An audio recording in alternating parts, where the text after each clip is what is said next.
آج T I Khan میں کیا ہوا ہے اور اب تک کی تازہ ترین اطلاعات کیا ہیں۔ آپ کو یاد ہے میں نے منگل ہی کے دن عدنان حیدر کو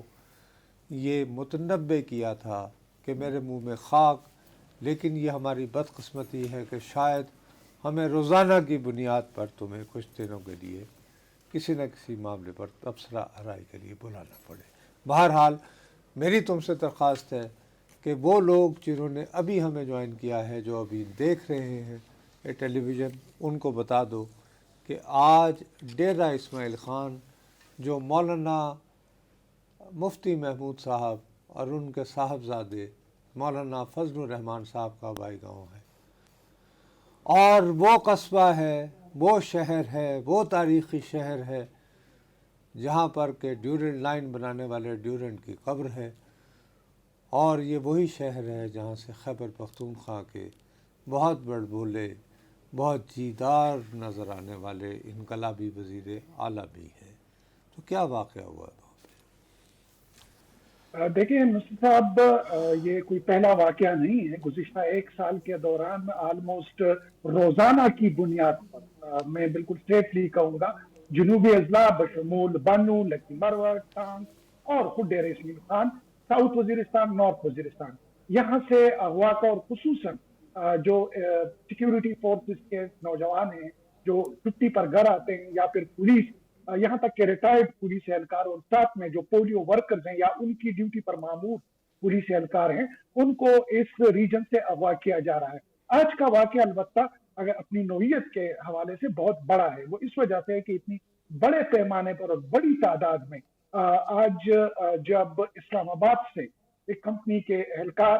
جا رہے تھے کوئٹہ، تو اسلام آباد سے پھر یہ براستہ موٹر وے ڈیرہ اسماعیل خان پہنچتے ہیں۔ ڈیرہ اسماعیل خان سے پھر جو بارڈر، جس کا بارڈر لگتا ہے کوئی سلیمان رینجز کے ساتھ، ان کا یوب ڈسٹرکٹ پڑتا ہے۔ پہ؟ یوب سے ان کی انٹری ہو جاتی ہے بلوچستان، اور پھر یہ اپ ٹو کوئٹہ یہ روٹ بنتا ہے، جس کو سی پیک روٹ بھی کہا جاتا ہے۔ تو آج این بارڈر کے اوپر، یعنی یوب اور ڈیرہ اسماعیل خان بارڈر کے اوپر ایک پل ہے، وہاں سے ان 11 کے قریب،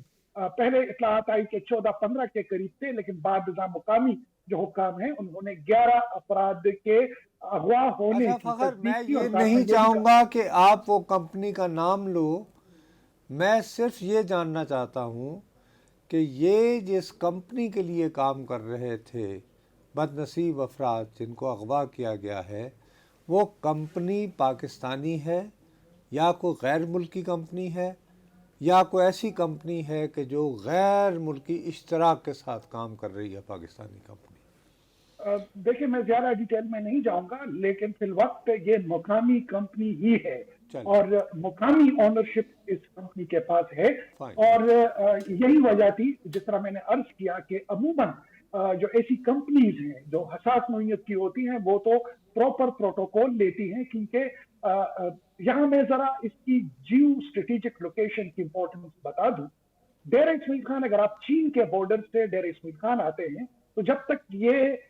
سی پیک روٹ نہیں بنا تھا تو ہاں یہ ایگزیکٹلی 1400 کلومیٹر کے لگ بھگ کا ایریا بنتا تھا، اور یہیں سے پھر گوادر بھی لگ بھگ 1300-1400 کلومیٹر ہے۔ تو یوں صحیح۔ آپ سمجھیے یہ بالکل بیچ، جو ڈیرہ اسماعیل خان ہے یہ بالکل سی پیک روٹ کے بیچ میں پڑتا ہے، اگر آپ چائنیز بارڈر سے گوادر کے بارڈر تک اٹس اے جاتے ہیں، مڈل یہی پوائنٹ۔ ہے ٹھیک۔ بالکل مڈل پوائنٹ ہے اور انتہائی اہم ہے۔ ایک جانب یہ ڈی جی خان، اور آپ دیکھ سکتے ہیں بکر کے ساتھ پنجاب کو بھی ٹچ کرتا ہے، ساتھ میں یہ جو یوب کا علاقہ ہے، یا آگے چل کر سوئی جو کہ سلیمان رینجز کے ساتھ بلوچستان کا سینسیٹیو ایریا آتا ہے، اس کو ٹچ کرتا ہے، اور اسی روٹ پر آگے چل کر پھر یہ سندھ کا جو کچھے کا علاقہ ہے اس کے ساتھ بھی قربت رکھتا ہے۔ تو یہ geo strategic point of view سے بہت اہم ہے، اور یہی وجہ ہے کہ ہم خصوصاً سی پیک روٹ کے اوپر گزشتہ 1-2 سال کے دوران واقعات کی تعداد میں اضافہ دیکھ رہے ہیں۔ تو اسی طریقے سے آج کا بھی یہ واقعہ ہے، جس میں اب ہمیں یہ بتایا جا رہا ہے کہ 5 کے، کیونکہ جیسے ہی یہ واقعہ ہوا 2 گاڑیاں بھی اس کے ساتھ اغوا کی گئی، تو جو مقامی لا انفورسنگ ایجنسیز ہیں بشمول سیکورٹی فورسز، جو ظاہری بات ہے ہم نے سی پیک کے لیے بھی سیکورٹی فورسز کا ایک پورشن سی پیک کو خصوصاً ان کی سیکورٹی کے معاملات کو دیکھتا ہے، تو وہ فوری طور پر وہ ریپڈ ریسپانس فورس جس کو کہتے ہیں، وہ آپ میری بات یعنی کا برا نہ مانیے گا، لیکن مجھے یوں محسوس ہو رہا ہے بھی کاکا خیر جتنا تھوڑا بہت آپ کیا لہجہ، آپ کے الفاظ کا چناؤ مجھے یہ سوچنے کو مجبور کر رہا ہے کہ یہ خالصتاً مقامی کمپنی یقیناً تھی، لیکن یہ کسی نہ کسی طرح سی پیک روڈ سے کنیکٹڈ ضرور کوئی نہ کوئی کام کر رہی تھی۔ کیا میں یہ تاثر لینے میں درست ہوں؟ آپ اس کو ڈینائی بھی کر سکتے ہو سکتا ہے میرا غلط ہو یہ تاثر۔ دیکھیے سی پیک صرف ایک روڈ نہیں ہے، اس کے نیچے جو باقی کمپنیز ہیں جو کمیونیکیشن کے ساتھ وابستہ ہیں، سی پیک روٹ کے اوپر کام کرنے والے، ساتھ میں جو منرلز اینڈ مائنز ہیں ان پر کام کرنے والے، ساتھ میں جو انڈسٹریز لگ رہی ہیں، تو اس وجہ سے میں چونکہ اسپیسیفک ڈیٹیل ہمارے پاس موجود نہیں ہے، لیکن ہم یہ کہہ سکتے اچھا، ہیں کہ یہ یہ آپ جو بتا رہے کمپنی تھے ہے، کہ کچھ بازیاب بھی ہوئے ہیں، اس کے کوئک رسپانس فورس وہاں پہنچی تو اس نے کیا کیا؟ جی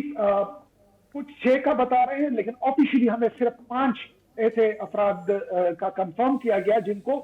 فوراً یعنی ود ان 1 آور ان کو بازیاب کیا گیا، اور اس وقت بھی اس پورے ریجن کے اندر ایک سرچ اینڈ اسٹرائک آپریشن چل رہی ہے، اور وہ کافی نہیں، لیکن امید کاکا ہے۔ خیر یہ جن لوگوں کو بازیاب کروایا گیا، کیا ان کی بازیابی میں رخنہ اندازی کرنے کی یا ریزسٹنس کی کوشش ہوئی، یا ان لوگوں نے خود ہی ابینڈن کر دیا انہیں؟ دیکھیں اتنے بڑے تعداد میں عموماً یہاں سے جس طرح میں نے ذکر کیا 1 یا 2 جو لوگ ہیں ان کو اغوا کیا جاتا ہے، پرٹیکولرلی ایک کو ہی اغوا کرتے ہیں کسی ٹارگیٹڈ آپریشن میں، لیکن ٹھیک۔ ان کا جو والیوم تھا، ظاہری بات ہے درجن بھر سے زائد جو لوگ تھے وہ اغوا ہوئے، 2 گاڑیاں تھی وہ بھی اپنے ساتھ لے گئے۔ ایشو یہ آ رہا ہے کہ یہ مسکن ہے مختلف گروپس کا، مطلب یہاں ٹی ٹی پی بھی کا اثر بھی موجود ہے، یہاں حافظ گل بہادر کا اثر بھی موجود ہے، یہاں پر جو بیل ہے کہ سپلنٹر گروپ ہیں، کیونکہ آگے چل کر یہ بلوچستان کو، مین بلوچستان کو یہ ٹچ کرتے ہیں، ان کی طرف سے بھی، اور یہاں پر سب سے بڑی اہم چیز جو ہے جو جرائم پیشہ عناصر ہیں، خصوصاً درازندہ یا جو ویلی ہے کوہ سلیمان کے رینجز کے اندر، اچھا، یہاں پر جو معمول کے مطابق جو جرائم پیشہ، جو اغواکار جس کو ویری کہہ رائٹ۔ سکتے اچھا ہیں، فخر بھائی، اچھا آپ کیا علی وہ شاہ صاحب بھی ساتھ ہیں، ہم دونوں کو انگیج کرتے ہاں ہیں۔ ٹھیک۔ فخر بھی آپ بھی ہمارے ساتھ رہیے گا، علی شاہ صاحب بھی ہمارے ساتھ ہیں۔ تو علی صاحب، کیونکہ یہ لوگ بلوچستان کی جانب جا رہے تھے، تو آپ کے پاس کیا اپڈیٹس ہیں اس اغوا کے بارے میں جو ڈی آئی خان اور یوب کے بارڈر پہ ہوئے 11 لوگوں کا؟ بہت شکریہ نصرت جاوید صاحب، عدنان بھائی بات ہی ہیں ابھی تک میرے پاس جو انفارمیشن ہے اس میں ابھی تک انہوں نے یہ نہیں بتایا ہے کہ یہ کس علاقے کے رہنے والے تھے۔ آپ کے سوال کو میں سمجھ گیا، ظاہر ہے دیگر صوبوں کے لوگ جو ہے وہ یہاں پر نشانہ بنتے ہیں، تو یہ پہلی بار نہیں ہوا ہے، لیکن میرے پاس جو انفارمیشن ہے یہ ایک نجی کنسٹرکشن کمپنی ہے، بہت بڑی کمپنی ہے جو پنجاب میں بھی کام کر رہی ہے، سندھ میں، خیبر پختونخوا میں، تھوڑا بہت بلوچستان میں، لیکن یہاں بیس جو ہے وہ کوئٹہ میں ہے۔ اس کے ملازمین کوئی 11 تھے، آ رہے تھے، میرے پاس جو انفارمیشن ہے امیڈیٹ پھر ایکشن ہوا ہے، کوئی 6 بازیاب ہو گئے، 5 جو ہے ابھی تک اغواکاروں کی تحویل میں ہے، کوئی سرچ آپریشن بھی جاری ہے، لیکن چونکہ خیبر پختونخوا کا علاقہ ہے، باقی اس سے آگے میرے پاس کوئی انفارمیشن نہیں ہے۔ اچھا، لیکن چلیں، نہیں ایک منٹ شاہ صاحب، چلیں یہ بات تو اس کے اوپر نگاہ رکھے ہوئے ہیں کاکا خیر جو اس وقت ہمارے ساتھ ہیں۔ آپ یہ بتائیے کہ بلوچستان میں یقیناً بہت عرصے سے تخریب کاری اور دہشت گردی اور انسرجنسی کی صورتحال جو ہے وہ ہے، لیکن ابھی تک وہاں پر رجحان یہ رہا ہے کہ دہشت گردی کا یا تخریب کاروں کا نشانہ جو ہے وہ عموماً لا انفورسمنٹ ادارے رہے ہیں یا سیاسی مخالفین رہے ہیں۔ اب ایک نیا ٹرینڈ شروع ہوا ہے اور وہ یہ ہے کہ بیوروکریٹس کو اغوا کیا جا رہا ہے۔ یہ ٹرینڈ کب شروع ہوا ہے اور اس وقت کون بیوروکریٹ اعلیٰ سطحی نوعیت کا اغوا کاروں کے پاس ہے؟